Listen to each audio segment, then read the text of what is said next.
오늘 욥기서 9장 25절부터 35절에 보면요. 계속해서 욥이 이야기를 하죠. 자신의 날이 경주자보다 빨라서 빨리 사라져서 복을 볼 수 없다. 이렇게 탄식을 합니다. 그리고 자신이 불평을 잊고 즐거워한다고 해도 하나님이 자신을 정죄하실 것이니까 늘 두려움 가운데 있다는 거죠. 또 하나님은 사람이 아니시기에 욥은 그분께 대답할 수 없다며 그분의 위엄으로 자신을 두렵게 하지 않으시기를 바란다. 이렇게 고백을 해요. 그래서 오늘 본문은 크게 두 부분으로 나눕니다. 25절부터 31절까지가 인생의 짧음과 헛됨에 대한 탄식을 이야기하고요. 그 다음에 32절부터 35절까지는 하나님의 자비에 대한 요청을 이야기를 해요.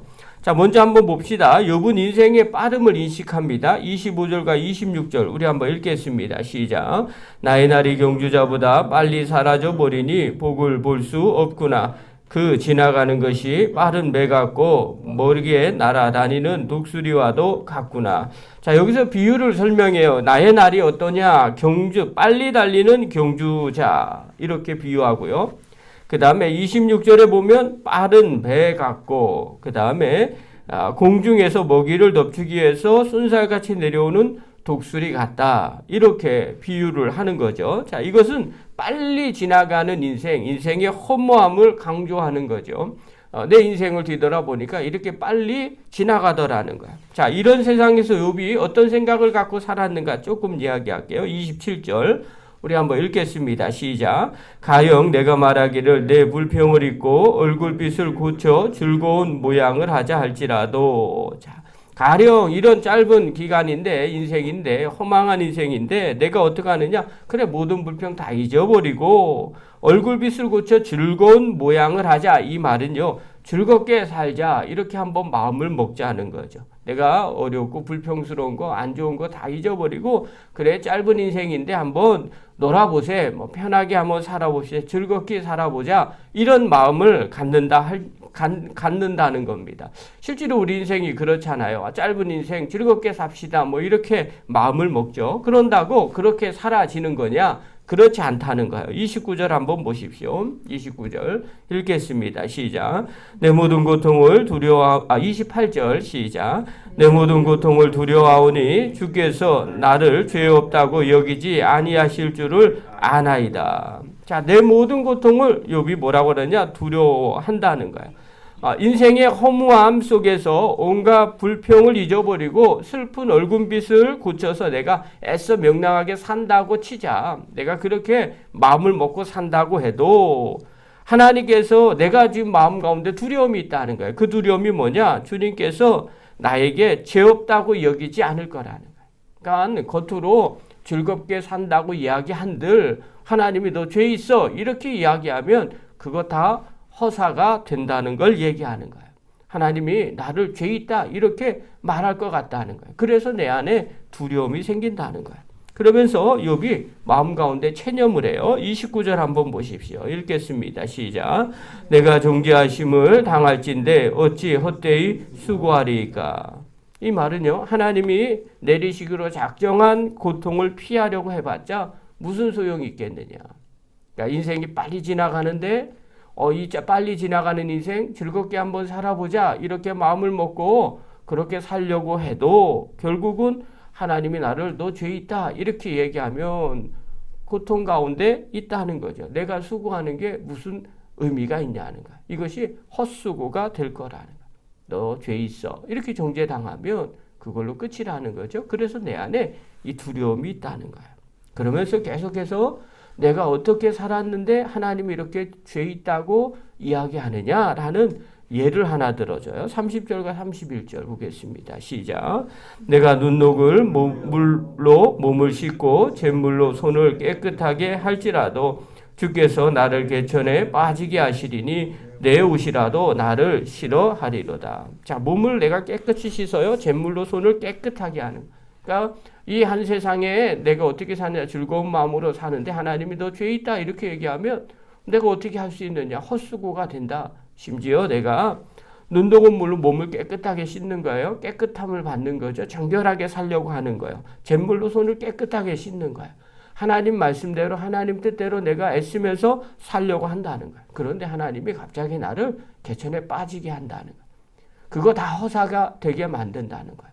그러면 내가 입은 옷도 뭐라 그랬냐? 내 옷이라도 나를 싫어할 거다.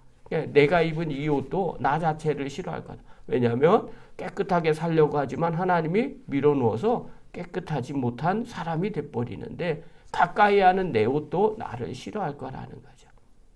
그러니까 내가 한평생을 즐거운 마음으로 하나님 말씀대로 살려고 했어도 하나님 밀어넣으시면 내가 어떻게 하겠느냐. 모든 것이 다 헛수고니라. 그래서 내 안에 정말 두려움이 생기고 있습니다. 그러면서 이야기를 해요. 만약에 사람 같았다면 하나님이 나와 같은 사람이라면 뭐 한마디라도 할 수 있을 텐데 하나님은 우리하고 다른 분입니다. 그러면서 이야기해요. 32절과 33절 읽겠습니다. 시작. 하나님은 나처럼 사람이 아니신즉 내가 그에게 대답할 수 없으며 함께 들어가 재판을 할 수도 없고 우리 사이에 손을 얹을 판결자도 없구나.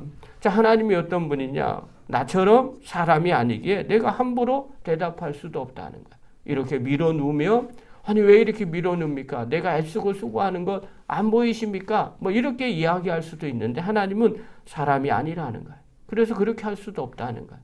또 함께 들어가서 재판을 할 수, 뭐가 옳고 그름인지 한번 좀 따져봅시다. 이렇게 말하고 싶어도 하나님과 나 사이에 판결해 줄 사람이 없다는 거예요. 왜냐하면 하나님은 재판장이시기 때문에 하나님이 그렇다면 그런 거라는 거예요. 그러니 마음 가운데 얼마나 힘들고 어렵겠어요. 욥이 계속해서 이야기하죠. 34절 우리 한번 읽겠습니다. 시작. 주께서 그의 막대기를 내게서 떠나게 하시고 그의 위엄이 나를 두렵게 하지 아니하시기를 원하노라. 이 말의 뜻은요. 내게 소원이 있다면 내가 더는 두려워하지 않도록 하나님이 채찍을 좀 그만뒀으면 좋겠습니다. 그러면 내가 말도 좀 하고 또 하나님 앞에 좀 따지기도 하겠습니다. 내가 이 생이 짧은 거 압니다. 그래서 마음 편하게 즐거운 마음으로 살려고 해도 하나님이 그렇게 밀어놓으시면 내가 수고하는 모든 것들이 다 헛것이 됩니다. 이걸 하나님 앞에 좀 말하고 싶습니다. 그런데 하나님은 사람이 아니기 때문에 내가 그런 말도 할 수가 없습니다. 또 재판을 해도 하나님이 친히 재판장이 되시니 내가 무슨 말을 하겠습니까? 그분이 정죄하면 죄 있다 하면 내가 할 말이 아무것도 없습니다. 이렇게 말하는 거죠. 자, 왜 이렇게 이야기해요? 지금 계속해서 뭐라고 얘기하는 거예요? 너 지금 당하는 고통이 죄가 있어서 그런 거 아니냐? 그러니 빨리 회개하라는 거죠. 그러니까 욥이 그 이야기를 듣고 내가 하나님 앞에 가서 지금 뭔 얘기를 하겠습니까? 지금 그거에 대한 답을 얘기하는 거예요. 내가 아무리 깨끗하게 한들 무슨 소용이 있겠습니까? 하나님이 죄인이라고 하면 내가 더 이상 무슨 얘기를 어떻게 하겠습니까? 왜 나에게 정말 나에게 이런 그것 자체가 그렇게 말하는 자체가 나에게는 고통입니다. 내가 수고한 것 다 허사가 된 겁니다. 자, 그렇다면 욥이 지금 무엇을 강구하고 있는 거예요? 첫 번째, 하나님이 그런 분이라는 걸 오해하고 있어요. 여러분, 하나님 무조건 우리에게 죄인이라고 얘기할까요? 막무가내로 너 정죄, 그렇게 죄 있는 사람이야. 그렇게 정죄하시는 분이 하나님이실까요? 하나님은 그런 분이 아니십니다. 우리가 다 아는 것처럼 하나님은 공평하신 하나님이시라는 거예요. 그러니까 이것을 욥은 간과한 거예요. 내가 아무리 애쓰고 수고해도 하나님은 너는 죄인이야.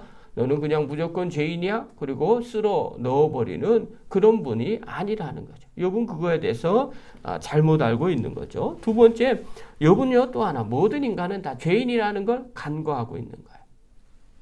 그러니까 자신이 행한 일들이 자기는 그래도 깨끗한 사람, 의인이라고 생각을 한 거예요. 자, 이건 누구와 비교한 거예요? 절대적으로 하나님과 인간 사이의 의인과 그 다음에 모든 사람이 다 죄를 지었다는 것을 인정을 하지 않는 거죠. 누구랑 비교하느냐? 다른 사람에 비해서 나는 그래도 깨끗한 사람이고 의인이라는 거예요. 나는 그래도 우리 아이들 생일날 하나님 앞에 죄짓지 않게 하려고 예배를 드리고 또 하나님 앞에서 늘 하나님 말씀대로 살려고 애쓰고 수고했다는 거예요. 나는 적어도 저 사람들보다는 낫다는 거죠. 그러니까 자신의 행위를 비추어서 다른 사람보다 더 나은 의인이라고 생각을 하니까 다른 사람과 기준을 맞추는 거죠. 그런데 우리가 다 아는 거예요. 모든 사람들이 하나님 앞에서 죄인이라는 거죠. 욥이 만약에 이것을 깨달았다면 지금 이렇게 항변할 필요가 없는 거죠. 당연히 죄인임을 인정하는 거죠. 여러분 인정한다면 그 다음 어떻게 될까요? 태도가 달라지는 겁니다. 그러니까 우리가 가끔씩 신앙 고백을 하고요. 우리가 가끔씩 입으로 고백을 하는 분들이 있어요. 교회 안에서도 특별히 바리새인 같은 사람들이 있어요. 여러분 바리새인들의 특징이 뭐냐면 바리새인들과 같은 사람들의 특징은 입으로는 다 죄인이라고 말해요. 그런데 그의 마음 깊은 곳에 자기가 죄인이라는 생각을 의식을 잘 안 해요. 그리고 자기가 다른 사람과 뭔가 좀 다르다고 생각을 해요. 그래도 저 사람보다는 낫다. 이런 생각을 갖고 있는 사람들이 사실은 바리새파 사람들과 같은 생각을 갖고 있는 거예요. 그래서 다른 사람에 비추어서 조금이라도 나면 똑같이 취급을 하면 화가 나는 거예요. 어떻게 나를 저 사람하고 같이 취급을 할까? 욥이 그런 생각을 가졌던 거죠. 내가 그 사람보다 좀 더 하나님을 더 잘 섬겼거든요. 그러니까 더 나은 사람이라고 생각한 거죠. 그래서 나는 그래도 죄인이 아니라 의인이라고 스스로 생각을 한 거예요. 우리는요, 하나님 앞에서 모든 사람들이 다 죄인입니다. 이것을 깨닫기만 해도요, 우리가 겸손해질 수 있게 되는 거죠. 그래서 누군가가 지적을 해요. 내가 진짜 잘못했어요? 예, 그래요. 제가 진짜 그거 잘못했어요. 그럼 더 이상 할 얘기가 없죠.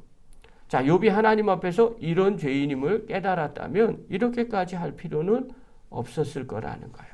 그 다음에 세 번째요. 지금 고통과 고난이 죄의 결과라는 것을 욥이 잘못 오해하고 있었던 거예요. 여러분 우리의 인생의 고통과 고난이 사실은 하나님이 주시는 인과응보의 죄의 결과라고 말할 수가 없다는 건 우리가 지금은 다 알고 있어요. 그러나 욥기 시대의 옛날 사람들은 그렇게 생각하지 않았어요. 잘못했다면 죄를 당연히 벌을 받았을 것이라고 생각을 해요. 그래서 그런 오해가 생긴 거죠.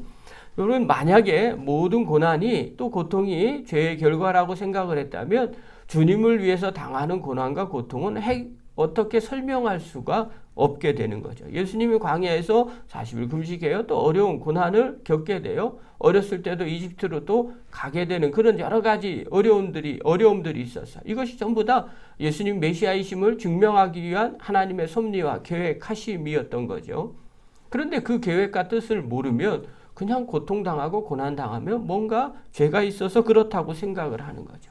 사도 바울의 삶도요, 지금 우리의 기준으로 보면 결코 행복하고 복받은 인생이 아닙니다. 아니, 목 잘려 죽었는데 그게 어떻게 복받은 인생이에요? 집 한 채도 없는데 무슨 복받은 인생이에요? 쥐질하게 가난하게 살았어요. 맨날 방랑자의 생활을 살았어요. 그런 사람이 무슨 복을 받은 사람이겠습니까?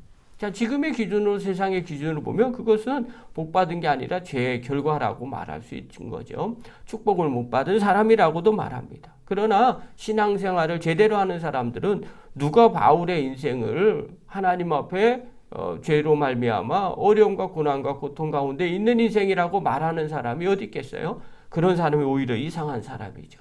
다 그것은 하나님이 주시는 은혜와 축복의 사람이었다고 말해요.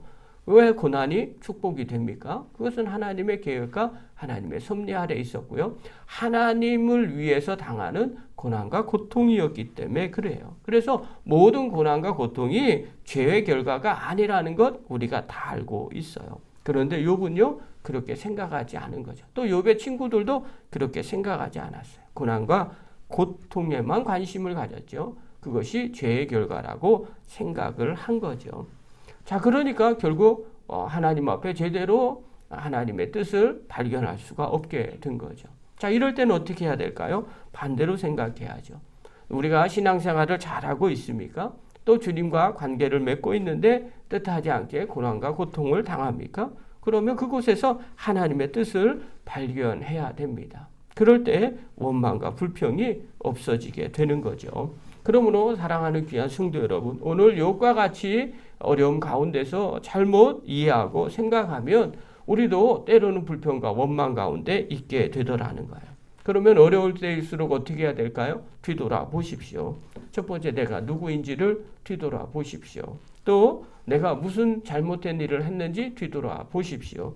또 내가 잘못한 일을 딱히 한 것이 없습니까? 그러면 그 고난과 고통 가운데 하나님의 뜻이 무엇인지를 기도하십시오. 그리고 알려달라고 간구하십시오. 그럴 때 하나님의 뜻을 깨달을 때 그 고통의 모든 뜻을 이해하게 됩니다. 그때 불평과 원망이 사라지고요. 오히려 감사하게 되고요. 또 그것을 이겨낼 힘을 얻게 됩니다. 저와 여러분이 그것을 잘 누리고 또 하나님의 뜻 안에서 또 하나님 앞에 순종하는 믿음의 종이 되기를 간절히 축원합니다. 기도하겠습니다.